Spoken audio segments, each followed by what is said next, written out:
Okay, so let's unpack this symbol, the one that every single winter just completely transforms our entire cultural landscape. It's It everywhere. really is. It's unavoidable, it's beautiful, and there's something so deeply comforting about it. The decorated Christmas tree. Hmm. Whether you see it glowing in a town square or, tucked into a cozy living room, it just feels so timeless. It does. Like it's always been there. It's just part of the holiday season. And that feeling of timelessness is exactly what makes it such a rich subject for a deep dive like this. Right. Because when you trace the history through the usual stories, you tend to stop at the Victorian era, or maybe you go back to the Protestant Reformation in Germany. Sure, that's the common narrative. Exactly. We look at that familiar shape and we just assume its origins are purely Christian, or maybe, just sentimental commerce at this point. The sources you've gathered for this, though, they suggest we need to go back. Well, much, much further than that. You're telling us the story we think we know is really just the top layer. It is entirely the surface layer. The central idea we're pursuing today is that the modern Christmas tree isn't an invention at all. It's the latest expression of an ancient ritual. Wow. It's a kind of cultural memory, deeply spiritual in its origins, that has been repurposed, adapted, and in a lot of cases actively suppressed, yet it still persists in this familiar, glowing form. So if we strip away the tinsel and the sentimentality, what kind of world are we even entering? We have to leave, 19th century Europe behind and go back thousands of years? We absolutely must. We are going back to ancient Iranian cosmology, the world of Indo-European myth, where the winter solstice wasn't just a cold season, it was a profound spiritual emergency. A spiritual emergency. That's a strong phrase. Because in that world, light wasn't just sunlight, it was a living, breathing deity. A cosmic principle that was weak, that was struggling, and desperately needed human assistance to endure the darkest time of the year.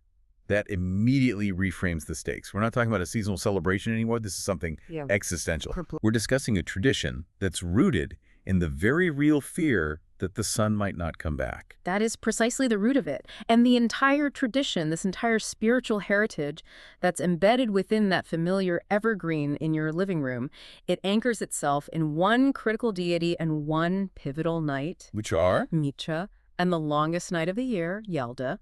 That sets our mission perfectly then. So for you listening, we are tracing this object, the Christmas tree, back across millennia. From a Victorian parlor all the way to the ancient Persian world to uncover the surprising spiritual lineage that connects it all the way back to Mithra. So if you thought the Christmas tree was just a fun custom, get ready for a much, much deeper understanding of its enduring power. This dive is really about recognizing the spiritual architecture of the ritual. And to start, we have to place ourselves on that one night when the cosmic balance was at its most fragile. Let's start with Yalda. To trace the origins of the Christmas tree, we absolutely cannot begin at Christmas. We have to begin with Yalda. Yalda is the name given in ancient Iran to the winter solstice. It marked the longest and therefore the most dangerous night of the year in that cosmological framework. We talk about the winter solstice today in, very scientific terms, the tilt of the Earth, the exact astronomical moment.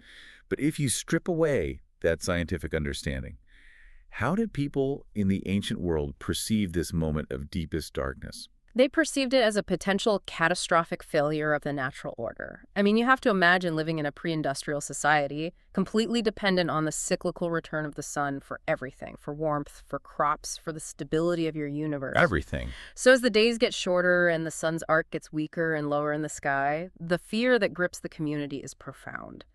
Yalda was the critical zero point, the moment darkness reached its absolute peak power. That sounds like genuine existential dread, not just, a little winter sadness. Oh, it was. It was genuine existential dread that drove the ritual. The deep spiritual fear was that the sun was being actively conquered by the forces of cold and darkness, and that if the community didn't intervene, the light might fail to return entirely. So they felt they had to do something. They had to. Farima Berenji, in her work, stresses that this was a time when they celebrated the moment light is reborn after the longest darkness. The core ritual, therefore, had to be a direct intervention in that cosmic struggle. And what did that intervention actually look like? On the ground, how did a community make sure the sun would be reborn? It required communal vigilance. a shared commitment to defiance against the dark. The primary ritual was the vigil. The vigil. People gathered together, usually in communal spaces or around huge fires, and they stayed awake for the entire duration of the longest night. The whole night. The whole night. They engaged in feasting, in storytelling, poetry, and most importantly, in tending the flame. So they were actively replacing the failing light of the natural world with the light they could control, the fire. Exactly. Their ritual action, staying awake and keeping that flame alive, was seen as spiritually assisting the sun's struggle against the darkness. It was a shared physical act of tipping the scales back toward life. And all of this was in honor of a specific deity. Yes, this vigil culminated in the celebration of the birth of the deity who ensured that reversal, Mithra. Mithra is the one at the heart of this rebirth, tying Yalda to this concept of the unconquered light. Tell us more about his specific role in Iranian cosmology, because this seems crucial for understanding how the tradition spread. Mithra is an extraordinarily complex and central figure. He is a radiant deity embodying cosmic light, but his scope is far broader than just the physical sun. Oh, okay. He is the guarantor of Asha, which means truth, cosmic order, and justice. He's the divine judge, the keeper of covenants and contracts. So when he's born on Yalda, it's not just a seasonal change, it is the moment the cosmic contract of life itself is renewed. That explains why his birth is so essential. It's the assurance that order will prevail over chaos, light over darkness. The birth of Mithra was considered a cosmological event, not just a metaphorical one. He is the living promise that warmth and vitality will always, ultimately, overcome the temporary reign of cold and darkness. And that title he's known by, Sol Invictus. Yes. The very act of his birth on Yalda solidifies his identity as the Sol Invictus, the unconquered sun, long before that title was ever adopted in Roman contexts. And the sources are clear that the fear driving this was real. This wasn't just symbolic. The sources are very clear. When we study ancient belief systems, especially those so connected to the natural world, the distinction we make between metaphor and reality, it often just wasn't there. If the sun failed, civilization failed, period. So the ceremony of Yalda, the gathering, the vigil, the celebration of Mithra's birth, that becomes the foundational winter tradition. It is the root. This Iranian ritual, centered on the return of the light deity, is the root that then transmits and filters into countless later solstice celebrations. It provides the theological and the chronological structure for our modern winter holidays. The concept of celebrating a savior deity born on the darkest night begins right here, with Mithra on Yalda. That is a stunning level of depth. Okay. So we've established the when Yalda and the who Mithra. Now we need to bridge that abstract concept to the physical object, the tree. What was the ritual object that gave physical form to this whole philosophy of Yalda? And that is our next crucial step in tracing the lineage. We move from the vigil to the symbol of defiance. So we have this overwhelming spiritual mandate. Ensure the light returns. How does that translate into the veneration of a specific piece of botany? It requires a symbol that embodies defiance itself. In the ancient Iranian Mithraic traditions, which, grew out of and carried on this reverence for Mithra and the Yalda celebration, the specific ritual object was an evergreen known as the cypress of Mer. The cypress of Mer. This is the direct ancestor, the proto-Christmas tree. I find the choice of the cypress fascinating. Why the cypress specifically, and what are the characteristics that link it so directly to our modern tree? Well, the cypress was revered for specific qualities that resonated so deeply with the Yalda philosophy. First, obviously, it was an evergreen. Right. In a landscape dominated by deciduous trees shedding their leaves, the cypress stood green and defiant against the barren cold. It was life that did not die. A living symbol. A living symbol. Second, the sources confirm it was actively decorated. And third, and this is maybe the most important part, it was venerated during the birth of Mithra. It was honored, not cut down. Let's focus on that for a second, the veneration versus cutting it down. Today, our ritual involves, deforestation on a massive scale. We cut a tree and bring it indoors. Yeah. The ancient practice sounds like it was based on a profound respect for the living thing. It speaks to the tree's status as a spiritual anchor. They honored it for its vital, enduring life. It wasn't a festive commodity. It was a visible statement of hope and of spiritual protection. The tree acted as a living promise that life would endure and that the sun would triumph. If you cut it down, you kill the symbol. You diminish that living power, exactly. And you mentioned the decorations. Today, we hang ornaments because, they look pretty, they glitter. What was the ritual intent behind the decorations on the Cypress of Mer? The intent was entirely ritualistic and, in a spiritual sense, practical. The decorations were essentially offerings, small talismans often tied to the All branches. kind of things. They could have been ribbons representing prayers, small carved figures, fruits and nuts, symbolizing the abundance they hoped to secure when the sun returned, or tokens meant to appease the spirits who were believed to inhabit the tree or the grove. So if you trace that back, a modern Christmas ball, which is purely decorative and commercial, it's a direct, if very softened, descendant of a practical offering meant to secure the community's survival. That is a powerful change in meaning, isn't it? It is. It's the softening of the function, but the form persists. The ancient decorated evergreen, specifically honored during the solstice and dedicated to the solar deity, is the vital, tangible bridge connecting Iranian ritual to our modern tree. It contains the same core impulse, marking the victory of life over winter darkness through a symbol that refuses to die. As the skeptic here, I have to ask, how certain are the sources on the transmission of this? We're talking about an Iranian Mithraic ritual being the root of a tradition that surfaces really strongly in Germany hundreds and hundreds of years later. Yeah. How did that idea travel? That's a crucial point, and it speaks to the incredible expansion of Mithraism. While the Cypress of Mer is rooted in Iranian practice, the cult of Mithra, later known as Mithras in the West, spread powerfully throughout the Roman Empire. Wow. It was carried by merchants, by administrators, but especially by soldiers. Roman soldiers established what were called Mithraea underground temples all across the continent, from Britain to the Black Sea. And they brought their ritual calendar with them. And that calendar included reverence for the unconquered sun near the solstice. It did. It included Sol Invictus, and their reverence for the life-defying evergreen came with it. So the Roman Empire acts as the mechanism of transmission. It takes this Iranian cosmological root and distributes it across the European landscape, where it then interacts with local European evergreen and fire traditions. Precisely. Those Roman traditions, rooted in Mithra and Sol Invictus, were absorbed, challenged, and eventually syncretized with local Indo-European customs that already held the tree sacred.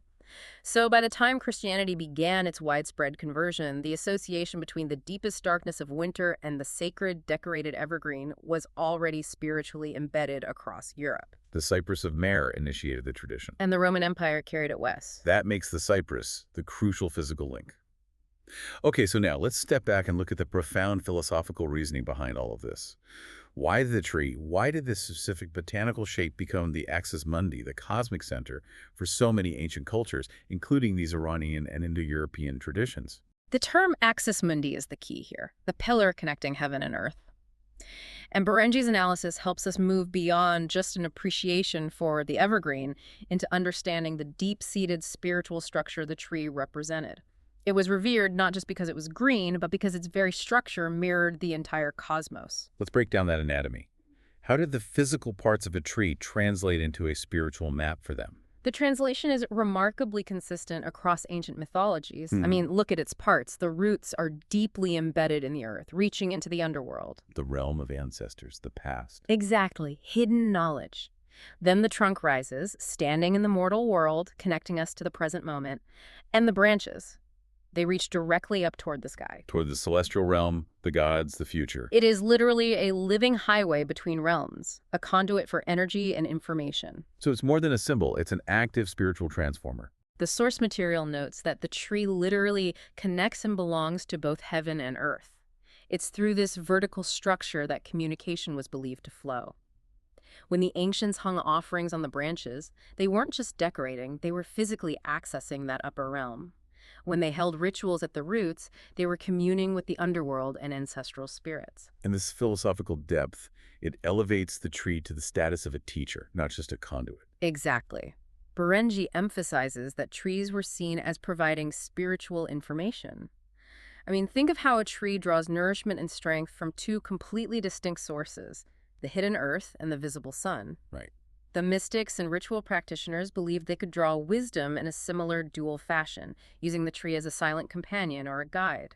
The tree just stands there, rooted, drawing the vitality of life in secret, constant defiance of death.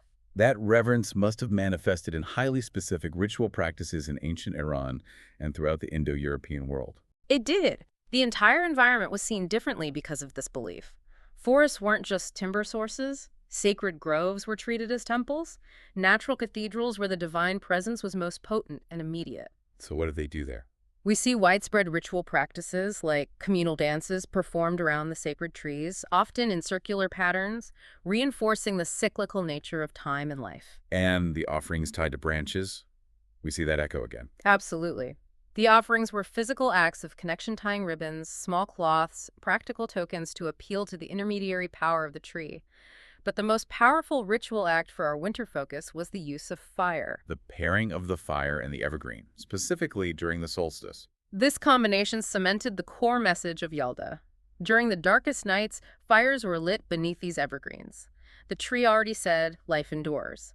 The fire, fed by human effort, screamed, we are actively ensuring life returns. Yeah. It dramatically reinforced life's refusal to surrender. The tree provides the enduring structure. The fire provides the active warmth required for the birth of Mithra. It's stunning to realize the depth of cosmology in something as, well, simple as putting an object in your living room. The modern Christmas tree, then, is truly a survivor, as the source calls it. It has immense spiritual inertia. Berenge's summation that Christmas trees and Yuletide logs have their origins in ancient regard for trees as intermediaries with the spirit world is the perfect lens for this entire dive. We are dealing with a ritual form carried across thousands of years of human spiritual memory. And it's survived why? It survived because it answered the most profound human need: assurance of survival through the darkest time. If the tree is the central axis mundi, the promise of enduring life, then the necessary companion ritual is the fire, the proactive effort required to bring the sun back. So the tree is only half the story. Let's talk about the Yuletide log. The log and the tree are philosophically inseparable in the context of the solstice. If the tree represents that fixed vertical connection between realms, the fire represents the immediate horizontal power that binds the community and ensures active purification and warmth. We see the centrality of fire, strongly rooted in Iranian spirituality, even separate from Mithra worship. That is critical context. In the Zoroastrian tradition, which influenced and interacted with Mithraism, fire wasn't just a tool. It was the sacred manifestation of Asha, of truth and order. Right. You mentioned Asha before. It was considered pure, representing divine presence and purification.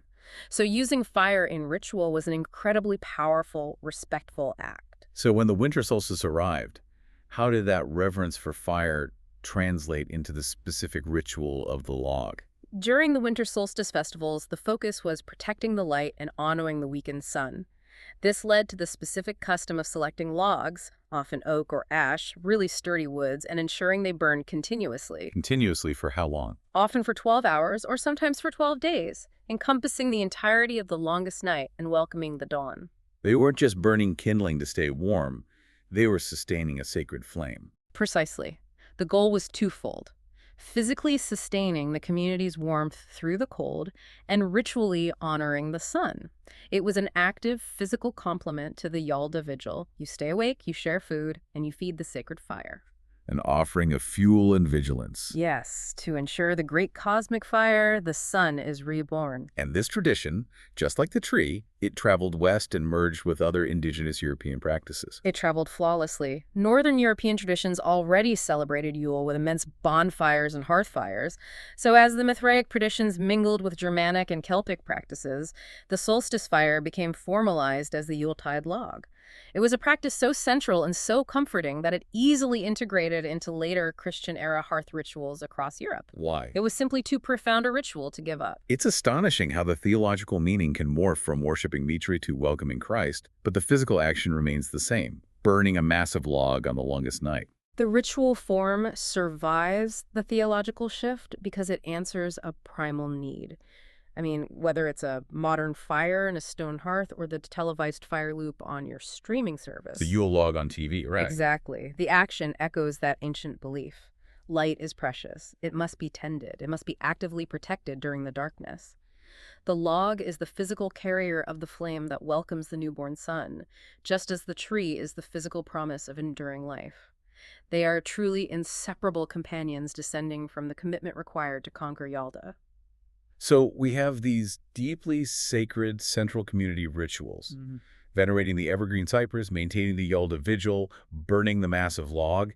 If these were so central to the spiritual life of the ancient world in the Roman Empire, why did they disappear? Why did they recede into folk customs for centuries before their Victorian revival? This is where we run directly into the clash of cosmologies, a real struggle for spiritual dominance. As Christianity spread through Europe, especially starting with Constantine and then gaining institutional power after the 4th century, it encountered a spiritual landscape that was already saturated with these highly visual, community-defining practices. And the church saw these practices, worshiping in sacred groves, decorating evergreens, lighting massive solstice fires, as competition, maybe even dangerous competition. Not just competition, but heresy and idolatry. These traditions were tied to nature deities, to pre-Christian ancestor worship, and to solar rituals that directly undermined the new centralized theology. They had to be stamped out. Church authorities realized that simply preaching wasn't enough. They had to physically and spiritually purify the landscape. They had to assert that God was found in the church, not in the forest. So we start to see active, systematic condemnation of these deeply rooted customs. Absolutely systematic. Church councils and missionaries began labeling sacred trees as pagan, often associating them with demons or evil spirits, an act of demonization designed to generate fear and dissuade participation. Ritual dances performed around trees were specifically condemned as chaotic or heathen. And critically, any offerings tied to the branches, the direct descendants of the Cypress of Mer offerings, were explicitly banned as idolatry. The sheer persistence of these folk rituals must have frustrated the church leaders immensely, which I imagine led to some very dramatic public acts of condemnation. And we have the ultimate dramatic anecdote that illustrates the spiritual warfare perfectly. The incident involving St. Boniface and the Donar Oak in 723 CE. This wasn't just some local dispute, it was a watershed moment in the spiritual conquest of Europe. Go walk us through the Donar Oak incident because it really captures the violence of this transition. So the Donar Oak was a massive ancient tree revered by the Germanic people, dedicated to the god Thor or Donar. It was, for them, a central axis mundi, a sacred place. Right. Boniface, a missionary of enormous importance, chose to confront the heart of this worship directly. He announced in front of the local populace that he was going to cut it down. That would have been terrifying for the observers. Yeah. I mean, they must have expected the pagan god, Thor, to strike him down immediately. Exactly. The local people believed that if the tree was harmed, divine retribution would be instantaneous and catastrophic. But Boniface, by successfully felling this massive sacred tree and surviving the act, provided a devastating symbolic victory. Wow. He proved, in the eyes of many, that the Christian God was superior, having subdued the old gods. He then reportedly used the wood to build a chapel, literally turning the symbol of the old faith into the very infrastructure of the new. That is a profound statement. The sacred tree, the embodiment of enduring life, was no longer acceptable as a spiritual intermediary. And that's the tragedy of the suppression. Councils and missionaries cut down the groves, forbade public solstice fires, and tried to redirect the population's veneration. But here's the key realization. You cannot erase thousands of years of human spiritual memory overnight.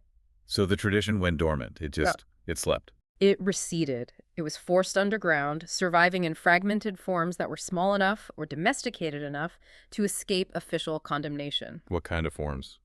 Well, think about what persisted. The evergreen wreath hung on a door, which is really just a flattened, non-threatening version of the sacred tree. Huh. Never thought of that. The Yuletide log, which survived in the safe domestic space of the hearth, removed from the public communal ritual.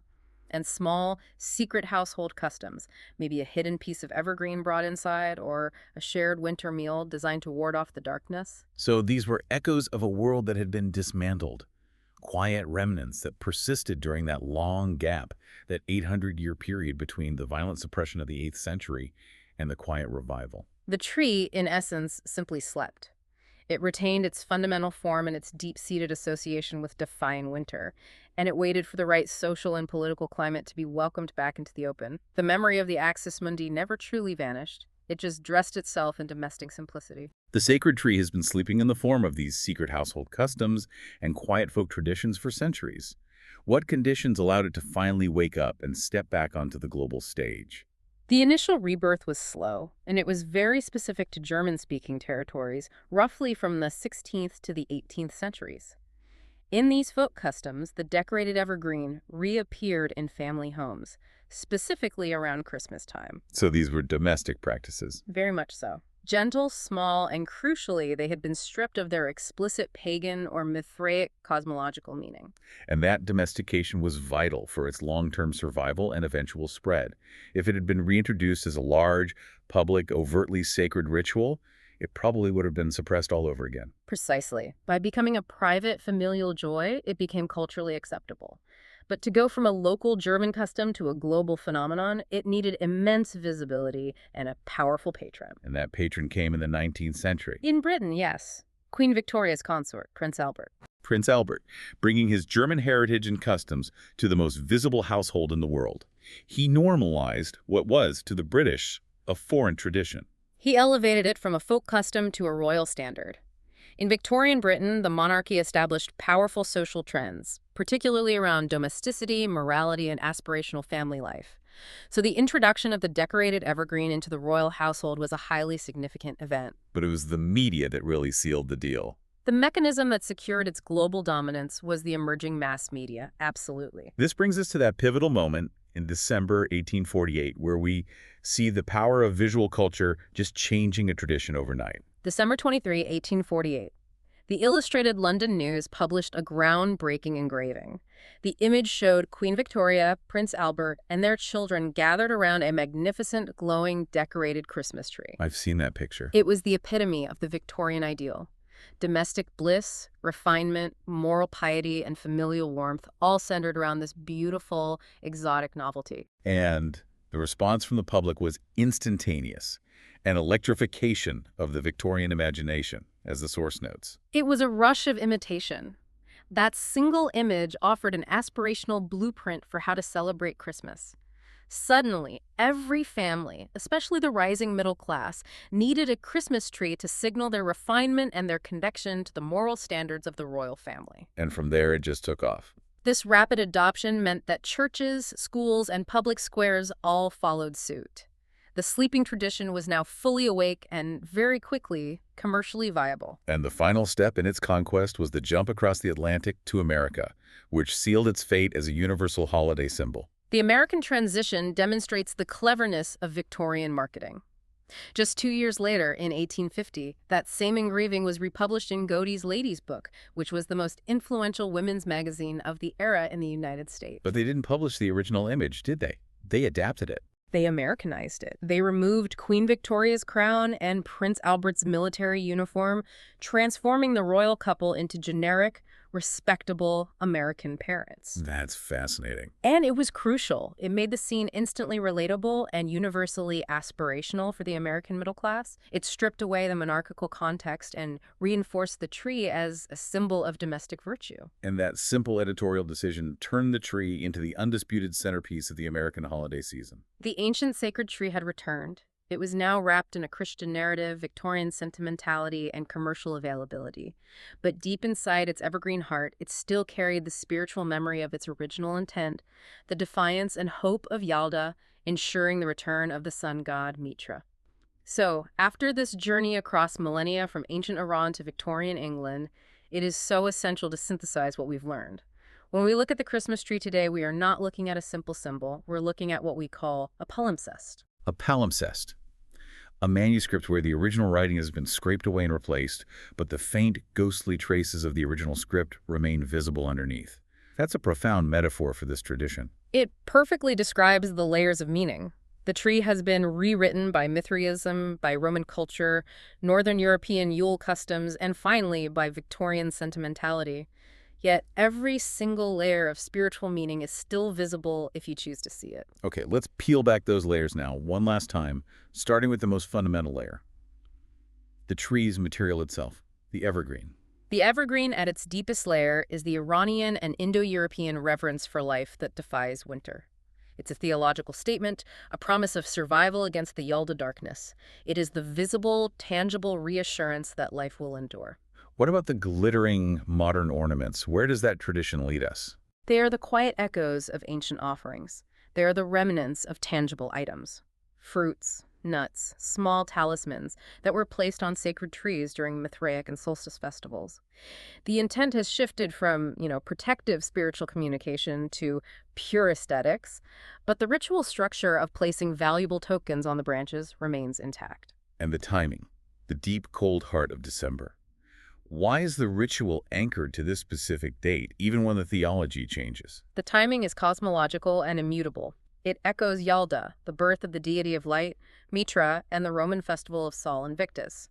Regardless of the religious name attached, the ritual consistently occurs at the precise moment the darkness has been reversed, marking the beginning of the return of the sun's light.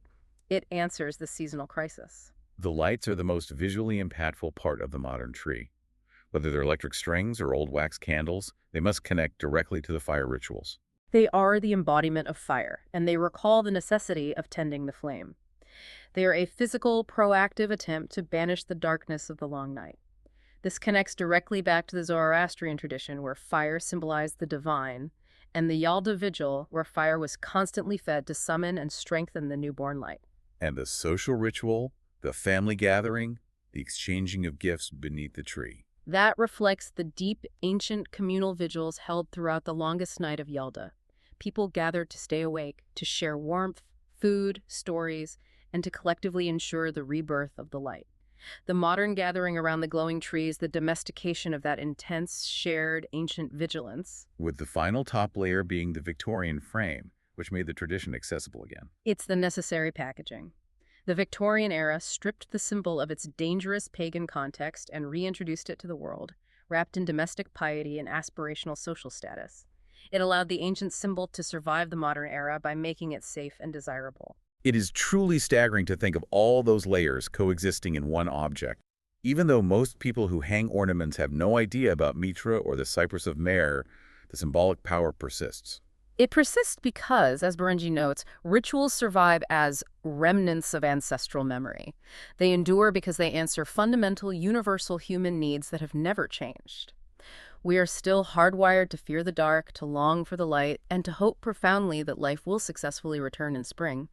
The tree is a millennia-old response to that eternal, existential human longing. So the next time you stand before a Christmas tree or any decorated evergreen in the depths of winter, we encourage you, the listener, to view it not as simple decoration, but as a map of human spiritual history. When you see its glowing branches, its ornaments shining, and its solid presence transforming a dark winter room, remember the ancient layers that define its purpose. You are witnessing the enduring spiritual memory of Yalda. You are witnessing the birthplace of Mithra, the deity of light. You are witnessing the cypress of Mer being venerated by the ancients, and the memory of sacred groves and centuries of community vigils. You are looking at a tradition that survived centuries of suppression by going dormant, carrying its spiritual DNA across continents, and returning in a new form, fully intact in its symbolic power. It is a story so much older than the holiday it's attached to. And when we consciously choose to light its bulbs or its candles today, we are participating in an act that is continuous with that ancient heritage. We are doing exactly what our ancestors once did on Yalda night. Welcoming back the light. Now, as you prepare for the heart of the winter season, consider this final provocative thought. If the ubiquitous Christmas tree carries the complex memory of Mithra and Yalda, what other modern everyday traditions, a birthday cake with candles, fireworks on New Year's, a toast raised at a wedding, might be carrying equally ancient remnants of ancestral memory? What else is simply a sleeping tradition that woke up in a new, modern outfit?